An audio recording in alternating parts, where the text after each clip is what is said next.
ठीक है जा रहे हैं। ऋषिका क्या चल रहा है? ये चिल्लम पुकार क्या है? हाँ? ग्रेट सर, आप मैडम के कमरे में टॉवल पहन कर आ रहे हैं। अगर मैडम को टॉवल पहनाना है तो हम लोग बाहर चले जाएं। कहीं तो देखा है तुम लोग को। याद आया एयरपोर्ट पे डॉगी डॉगी खेल रहे थे ना तुम लोग? मत बोलो, हम लोग डॉगी वाले नहीं, डेटा चोरी करने वाले हैं। आई एम फ्रॉम डोंबिवली, ये बोरीवली, वो कांदीवली और वो नाला सुपर। सेक्रेटरी। हाँ तो वो कौन सा स्वर्ग है? हाँ हैकर्स हो क्या? अभी तुम्हारे ससुराल में फोन कर। कौन से स्टेशन को फोन करेंगे? दिल्ली के police station, Hyderabad police station या मुंबई पुलिस स्टेशन? जिसको लगाना लगाओ। बैंकॉक पुलिस को। वो हमें नहीं पहचानते। अरे पहचान गई, खड्डे में यहाँ की पुलिस डंडे से मसाज करेगी। हाँ, चल, चल, चल। तुम्हारा दिख रहा नहीं।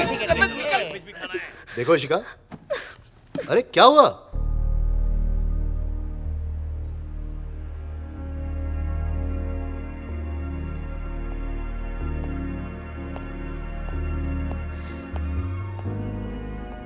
तुम्हारा खूबसूरत चेहरा लटका क्यों है? हेलो, तुम्हें वो प्रोजेक्ट चाहिए ना, और तुम चाहती हो कि तुम्हारी कंपनी नंबर 1 बने। सही कहा ना? ये देखो, इसमें वो प्रेजेंटेशन है जो मैं कल देने वाला हूं। You take it. इसी को पाने के लिए तुमने सारी प्लानिंग की थी ना? मेरी मॉम तो तुम्हारी कंपनी की बहुत तारीफ करती है। हम दोनों एक ही फील्ड से हैं। मैं बिल्कुल नहीं चाहता हम दोनों की दुश्मनी हो। सोचो मत, ले लो इसे। अरे तुम रो क्यों रही हो? हेलो, मैंने ये प्रोजेक्ट तुम्हें दे दिया, इस खुशी में रो रही हो? नहीं, मुझे बहुत बुरा लग रहा है। I am really sorry, please मुझे माफ कर दो। ओके, तुम्हारी ख्वाहिश जरूर पूरी होगी। प्लीज। आज और अभी से हमेशा के लिए हम दोस्त रहेंगे। Come on, shake hand.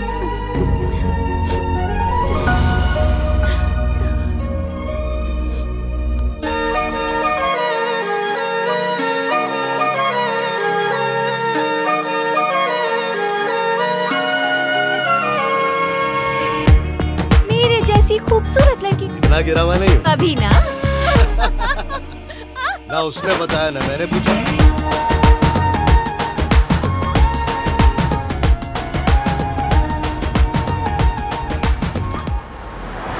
Ma'am, airport आ गया है।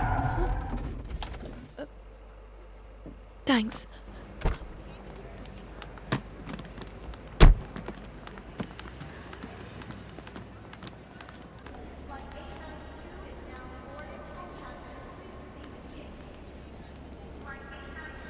तुम्हारा प्रोजेक्ट सिर्फ अप्रूव हुआ है, इसीलिए ज्यादा खुश मत होना। सक्सेस के लिए और मेहनत करनी होगी। तो तुम मुझे उसकी ट्रेनिंग दोगे?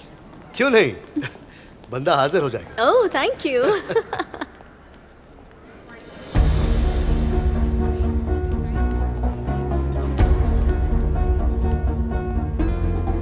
मैं आ रही हूँ, मीटिंग फाइनल कर दो।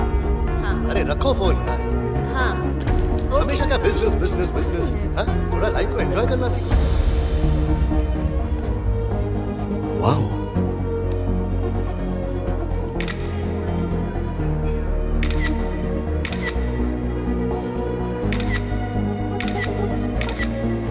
मैं कुछ भी नहीं जानता। तुम उसकी माशुका बनो, उसकी दोस्त बनो या फिर दुश्मन बनो। मैंने तुम्हें सारी प्लानिंग भी करके दी थी और तुम्हें प्रोजेक्ट भी मिल गया। मुझे बस मेरे पैसे दे दो। तुम ऐसे मुंह नहीं फेर सकती। जबान की भी कोई कीमत होती है। तुम जैसा लालची जबान की कीमत क्या जाने। अरे मेरी बहना, तुम यहाँ कैसे है? हम बचपन के दोस्त हैं। मैं इस फैमिली को बहुत अच्छे से जानती हूँ। बिजनेस में भले ही हम एक दूसरे के सामने खड़े हैं, पहले हम दोस्त हैं। तो फिर आप बात कीजिए, मैं फिर कभी आता क्या हूँ। कहा तुमने? अगली बार दिखे तो आप मेरी खाल निकालकर उसकी पतंग बनाकर उड़ाएंगी। इनके घर क्या, अपने घर भी नहीं जाऊंगा। और ये पक्का बचपन की दोस्त है। कोई शक? दोस्त दोस्त बाय। 10% की तो बत्ती बन गई। ये बिन पैंदे का लोटा है। ये जब भी कुछ बिगाड़ने की कोशिश करता है तो मेरा फायदा ही होता है। बहुत पहले से जानता हूँ इसे। वनीता, मैं खुशकिस्मत हूँ कि मुझे अर्जुन जैसा बेटा मिला। मैं यहाँ उसके लिए एक अच्छा जीवन साथी ढूंढने आई थी और मुझे इशिता बहुत पसंद है।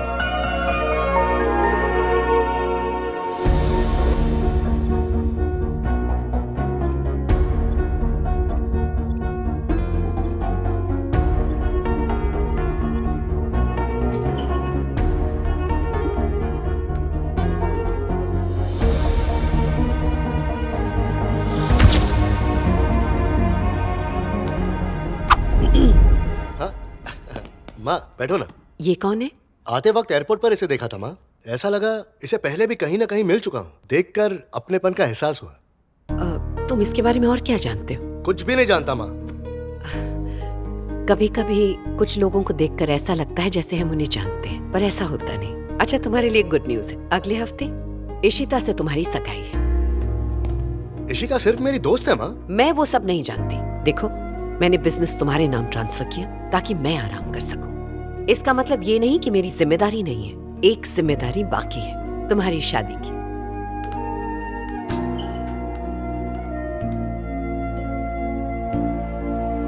क्या आप उन 2000 किसानों के बारे में कुछ भी जानते हैं जिनके साथ मालपुरा में अन्याय हो रहा है? वहाँ के गुंडे बदमाश हमें खेती बाड़ी करने से रोकते हैं। हमने जो फसल उगाई है उसे बर्बाद कर देते हैं, और अगर जैसे तैसे हमने अपनी फसल मंडी तक पहुँचा दी तो वो लोग उसे बिकने तक नहीं देते हैं। अब ऐसा समय आ गया है कि हम उन लोगों के बंदी बन गए हैं जिन्हें किसी समय पर हमने काम दिया था। इस वक्त मालपुरा में जितने भी गरीब किसान रह रहे हैं, भवानी नाथ ठाकुर ने उनका जीना हराम करके रख दिया है। गाँव को उसने नर्क बना दिया है। देखो बेटी, वो बहुत ही नीच आदमी है। मैं यहाँ पर आपके झूठे आश्वासन सुनने के लिए नहीं आई हूँ सर। मुझे आपकी अपॉइंटमेंट 5 महीनों बाद मिली है। मैं यहाँ इस उम्मीद में आई हूँ कि शायद आप उन लाचार किसानों की रक्षा कर सके जो उनके खौफ में जी रहे हैं। मेरी बात सुनो बेटी। अगर आपसे नहीं हो सकता तो मैं ये बात लेकर मीडिया के पास जाऊंगी, और अगर दंगे हुए तो उसकी वजह आप होंगे। मैं क्यों भला उनका बुरा चाहूंगा? मुझ पर विश्वास करो, मैं इसका हल जरूर निकालूंगा।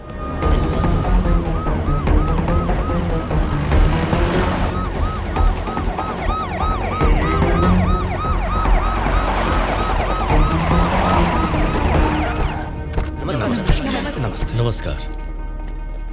आप सबका मुखिया कौन है? जी, इस गांव में मुखिया तो कोई नहीं है। वैसे गांव वाले जो कुछ कहते हैं मैं खुद ही कर देता हूँ।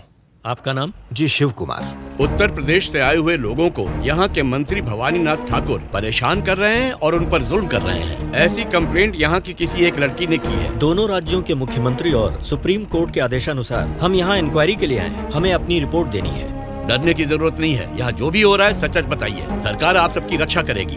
हमारे गांव में तो कोई समस्या नहीं है। तो फिर उस लड़की ने ऐसी कंप्लेंट क्यों की? वो लड़की पागल है, वो तो बड़बड़ाती रहती है। हम भी उससे परेशान हो गए हैं। आइए मिलवाती हूँ। आइए साहब। वो देखिए। नमस्ते सर। तुम ठीक तो हो ना बेटी?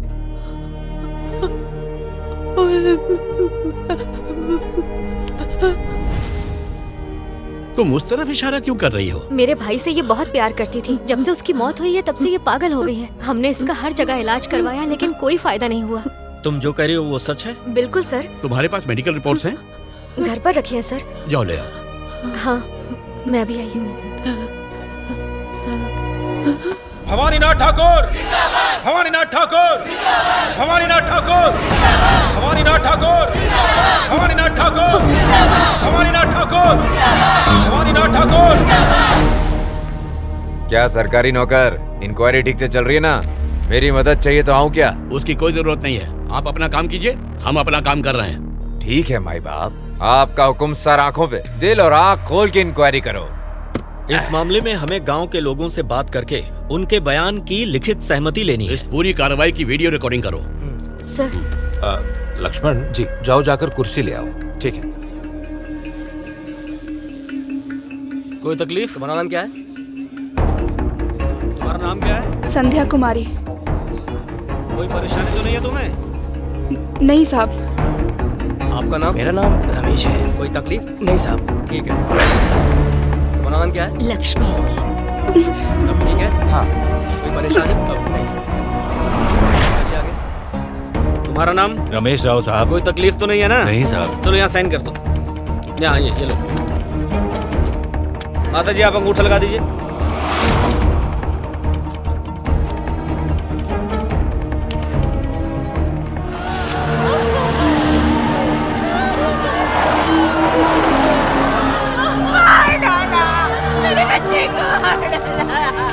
मेरे पति को मार डाला, बर्बाद कर दिया। मुझे भी मार डालो। नहीं जीना मुझे। हे भगवान, ये क्या हो गया? क्या कोई नहीं है जो इस अन्याय को रोक सके? जब भी अन्याय होता है कोई ना कोई जरूर आता है। देखना, वो आएगा। इस पाप का अंत करने के लिए वो जरूर आएगा।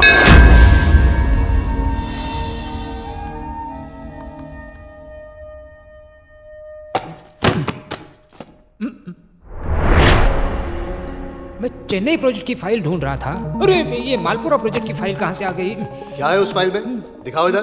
अंकल दो ना यार। अगर ये फाइल मैंने तुम्हें दे दी तो तुम्हारी माँ तो मुझे कच्चा चबा अरे जाएगी। माँ को मैं संभाल लूंगा। लाओ इधर।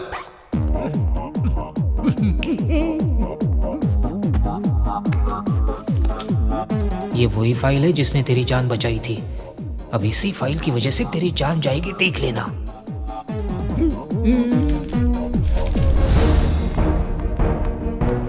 तो मुद्दे की बात यह है कि ये प्रोजेक्ट हमारे लिए बहुत जरूरी है। इससे हमारे कंपनी का बहुत फायदा होगा। किसी भी हाल में ये प्रोजेक्ट रुकना नहीं चाहिए। अर्जुन, किसने इजाजत दी इस प्रोजेक्ट पर काम करने की? क्या हुआ माँ?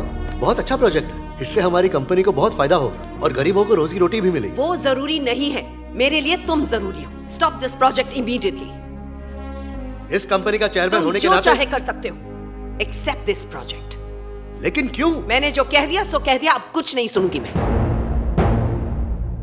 तो अभी के अभी मैं चेयरमैन की पोस्ट से रिजाइन करता हूँ। उसके बाद आपको जो सही लगता है आप कीजिए। अर्जुन रुको, जब तुम्हें पता चलेगा वहां क्या हुआ। क्या हुआ? इस एरिया को ध्यान से देखो और यहाँ पर हमारी कंपनी का प्लांट होगा। सॉइल टेस्टिंग हो गई? जी हो गई मैडम। पक्का हम यहाँ पर काम शुरू कर सकते हाँ, हैं? मैम। आप इस जगह पर अपना काम चालू कर सकती हैं।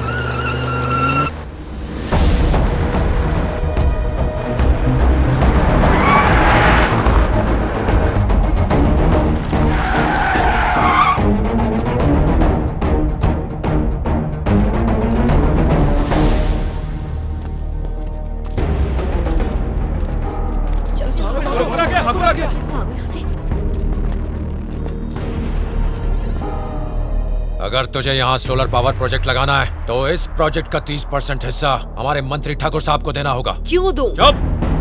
इतना ही नहीं, इसके मुनाफे का 10% हिस्सा इनके परिवार को जिंदगी भर मिलना चाहिए। मैं उसे अपने पैसे क्यों दूं? हाँ?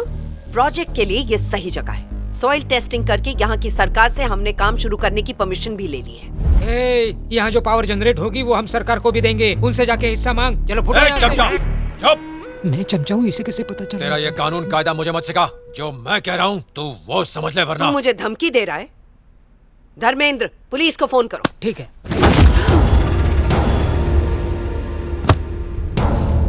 क्या रे, मेरे जैसे ठाकुर को धमकी दे रही है? मुझे पता है तेरे अंदर बहुत चर्बी भरी पड़ी है। सारी की सारी चर्बी पिघला के तेरी बोलती बंद कर दूंगा। कायदे में रहेगी तो फायदे में रहेगी, नहीं तो यहीं पर इस नक्शे के साथ तेरा नक्शा बिगाड़ूंगा।